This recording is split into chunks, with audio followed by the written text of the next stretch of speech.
Hey guys, Get Good Millhouse here. Today I want to talk about New Year's resolutions, like getting financially stable or getting a new job or, you know, building a better relationship with people, the whole nine yards. Um, I'm here like just to share my New Year's resolutions and my thoughts on certain things, like getting rid of a bad habit, you know, like I try to not stay on social media as often as I do. I try to just post what I want to post and not really spend like hundreds of hours looking on Facebook and Instagram. Because I tend to get like really sad after looking after certain artists I follow and seeing how good they're getting and like their present, and I start harping on it, and I just keep going down the hole and like just scrolling up and down, left and right, just looking at everything that they're posting. It just makes me really sad.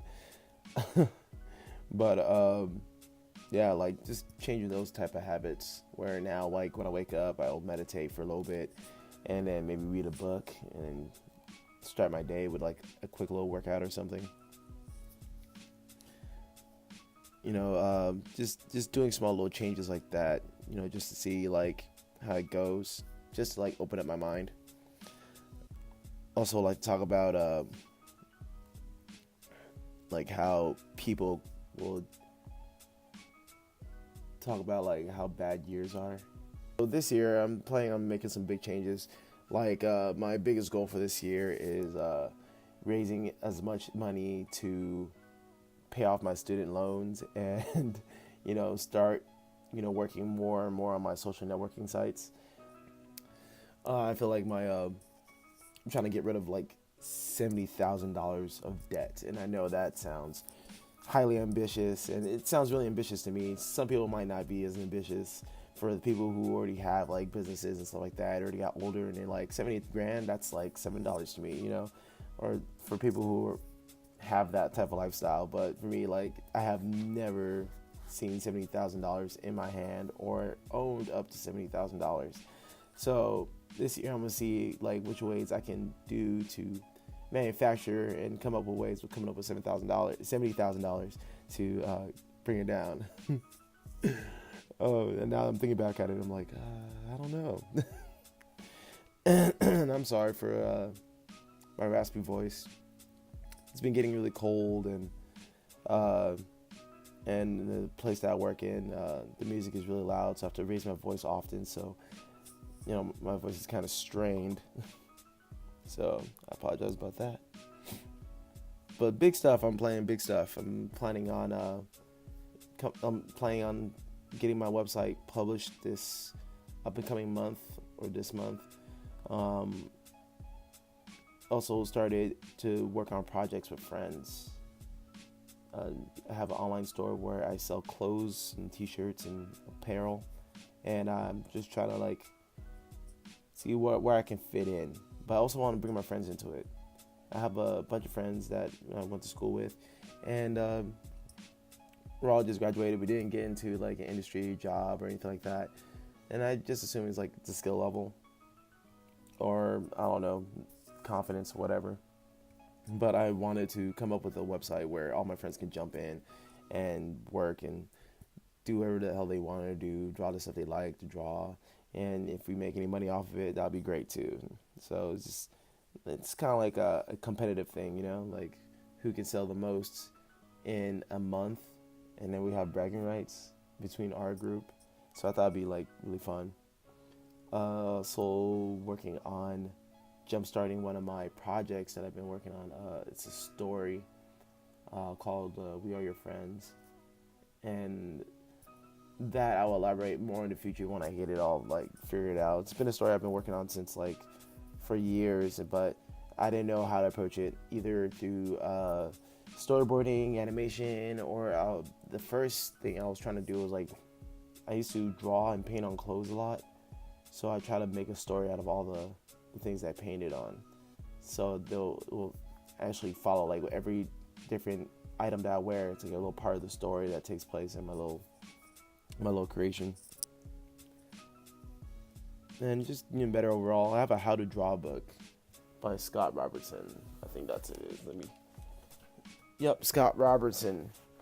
That How to Draw book is thick and lengthy, and my goal for this year is to get through that book and actually be able to like understand the fundamentals of drawing and learning how to build backgrounds and perspective and making objects and making them look nice and clean and stuff like that. And just learning how to use grids and for my advantage.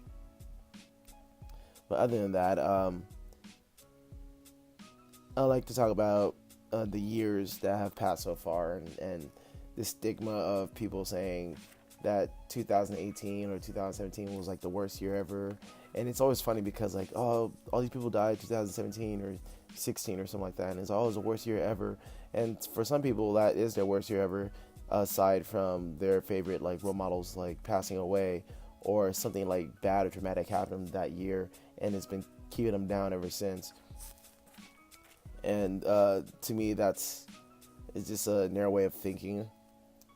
It's more like every year is a bad year, but like it's the good that you make out of that year which makes it a good year. So I don't ever think of a year being completely like bad. I had a year where I first started going to art school. So my first weekend, you know, I was happy. I was finally in the school. I was surrounded by my peers that had the same interests. I made a lot of friends that year, so that was really good on that part. But on the first week of school, I was playing video games during the breaks between classes. You know, people challenged me to Marvel vs. Capcom and stuff like that. I'm like, I'm the new guy, but you don't know who you're dealing with. You know, I'm a beast in these streets, you know. So I'm like just whooping ass on fighting games, and I get tired of playing games after a while, and I try to take a break. So I get up and I walk away from the TV and the couches that they had displayed there. I remembered that I left my phone, and it's only been 2 whole minutes. 2 minutes. I walk back, and my phone is gone. Someone stole my phone. And at that time, I was working at a tattoo shop, and I was making a name for myself. I was building up clientele. I was getting good, decent money, stuff to like feed me and like put clothes on me. But that person stole my phone. Some person stole my phone. I texted my phone, whoever had it, and I'm like, please, for the love of God, give me back my phone. Like, I don't know what I did to you. I'm sorry if I look like a complete asshole or douche. Maybe it was someone I was beating real bad, and I was like kind of boasting about it. But like, it's just all fun and games. Please give me back my phone. My entire life is on that phone. I never got that phone back. It was gone forever. I lost all my clientele, and after that, I just ended up quitting the tattoo shop and out of like sadness. And I also wanted to focus a lot more in school. So I quit the tattoo shop, and that was just one bad thing, you know. That was for the first week of going to school. And that should have been like my warning, my sign right there. Like, you probably should stop what you're doing and just do something else, or go to a different other school, or just, you know, pursue a different path, you know. But I kept to it anyway. I was passing all my classes. I got A's and B's on all my courses. And what really made it, like, a phone being missing, that happens in life, and I know it's a bad thing, but people wouldn't like dictate it as it ruining the entire year. But for me, at that moment, that kind of felt bad was the fact that a day before finals, my car was stolen. And it wasn't just stolen. Like, I wouldn't have been so mad if my car was stolen if like I wasn't living in my car at the time. I was like juggling a couple jobs and going to school at the same time, like really trying to like do all I can.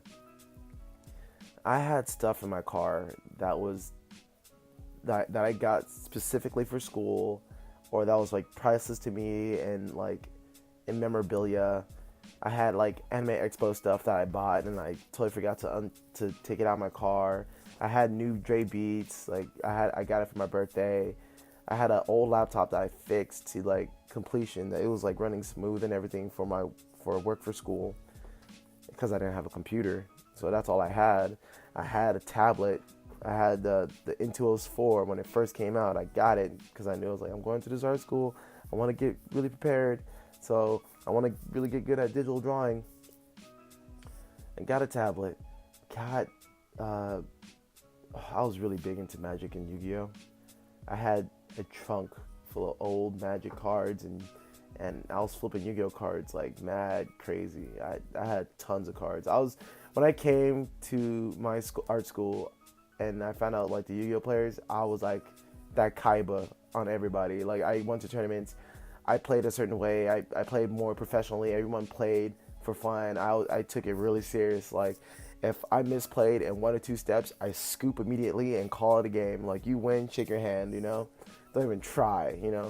But I had like a bunch of stuff in my car, stuff that could have been worth like thousands of dollars. And I don't think that guy who took my car and stole it, pretty sure they didn't have any idea how valuable the stuff was in my car, especially in the trunk. They probably just took it for parts. By the time my car did show up, it was like abandoned on the street with tickets all over. And I got a ticket previously before my car was stolen too. And I didn't know what to do with that. I couldn't pay it off. I didn't know what the fine was even on. I think it was on my tinted windows or something. But the car was totaled. They stripped it down. Maybe it was on fire at some point. Not sure. But the guys at the junkyard had my car. And I just wanted to check the trunk, just check the car, the confines of the car. I just want to see if there's anything left in the car, And they're like, nope, it's private property. You can't get in. And I sat there. I begged, cried, and they're like, nope, it's private property. But you're holding my property. That was the thing I couldn't get over my head. It's like, okay, it's private property, but you have a piece of my property in your property. How come I just can't go to that set car and just check it? So at some point in time, I just like, no, it's all dead, it's all gone, whatever, move on with life. And when finals came around, only had 1 class left. My teacher hits me up saying like, hey, you're doing really well in my school. Why would you not show up on finals? Like, we have a test and stuff. And I told him the whole deal, the whole story. Teacher was super sympathetic. He understood, which I thought that was really cool. I was like, oh wow, there's still humans left on this earth. He ends up passing me anyway. So a lot of people will just assume like, damn, that's like a really bad year. Like that was not your year. And I don't know, it's just life, Good things happen, bad things happen. And with those bad things, you learn your lessons from them. Like now I don't leave valuable, important things in my car anymore. I always make sure I lock my car. I always make sure that my car is clean of anything. So if someone looked from the outside, no one's gonna be like, oh, iPhone right there hanging, I'm just gonna break the window and take it. I don't do stuff like that no more. So that's just a learning experience on my behalf, and hopefully this lesson will teach somebody like, yeah, do not live in your car, or one day someone might take everything inside your car. I was just busy with life, so I just never tended to the things that I thought that could have happened. I didn't predict that. Like I never played what if on myself to find out like, what if someone took my car? Like, how would I feel about that? But to me, that wasn't a complete horrible bad year. I made tons of new friends. I passed all my courses. I was in a better place, essentially. I was at a school that I was happy to be in, just by the people that I was surrounding myself with at the time. So do not fall in that trope or fall into that, that mindset that like, oh, 2018 was a terrible year. Thank God that's over. And it always ends up like this. Oh, next year it's gonna be the best year. I'm walking into this year like, with a brand new pep in my step or whatever. You can always approach the new year that way, but don't ever think of last year being the worst year, your worst timeline of your life. Don't ever think that way. Just always look at the good. Never really focus on the bad, because if you always focus on the bad, you're always going to think, oh, everything else is bad. And this can go with like everything. And a message to all my friends, just to keep them motivated, just keep doing what they're doing. Right now I'm trying to draw as much as I possibly can and do the best I possibly can with all the things I have that goes around in my life. Every day I'm not able to draw, but then there are days where I can like sit down and do it. Just try to do the best you can. And that goes with anything that you are into. This is a message for everybody, my friends and myself most importantly. And I would like to ask you, whoever's watching this, what is your plans for the new year? Are you trying to move out of your parents' house? Are you trying to get that degree you're working for? Are you trying to move on in life? Are you trying to, gain confidence? Let me know in the comments below. You could either like this video or don't. I don't give a shit. You can give it a thumbs down. I probably appreciate it either way. Just give me some type of feedback. But yeah.